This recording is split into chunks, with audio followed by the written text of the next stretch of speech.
Hey everyone, it's Jeff here again. I'm going to try and do a quick one this week, and it's all about week 2 in NaNoWriMo. So your first week in NaNoWriMo should have been your setup. And this would all be setting up your character, setting up the location, some of the ideas, the plot, all those kinds of things. Right at the very end of the setup is the inciting incident. And this is the moment that changes your character's life forever. And they're never going to be the same, and everything is going to be somehow different. But that inciting incident is also a problem that needs to be solved. It's what's generating the rest of the story. It's what's pushing your character forward to actually act. Now, when something extreme happens to us, we don't usually immediately act. We don't go out there and start trying to solve a problem or figure things out. We have a reaction. So this is the week that you're writing now, is your reaction. And the reaction has to do with your characters discussing what's happened, thinking about it, understanding it, coming to terms with it before they get to a point where they're going to be able to act and do something about the problem.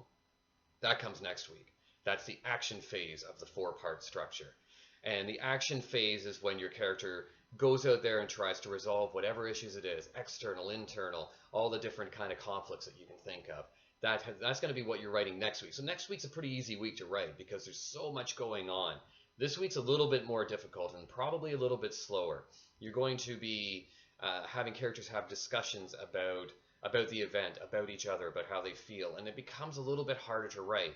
So I would suggest write a lot of scenes, if at all possible. Write as many scenes as you can this week and just see which ones work. Then next week is the action phase, and final week is going to be your resolution, and I'll discuss that as well in the 4th week.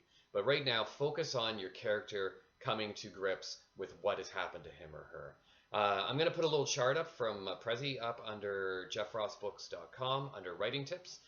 Go there, you can look at this, and it'll make a little bit more sense on how I'm talking about setting up your weeks.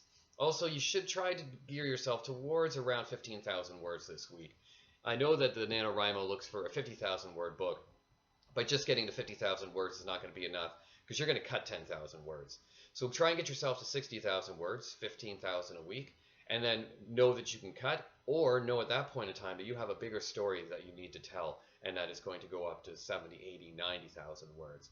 So focus on trying to get 60,000 words if you can at all. And go to jeffrossbooks.com and look at the Prezi. If you have any ideas or questions that you have, just send me an email. We'd love to hear from you. Okay.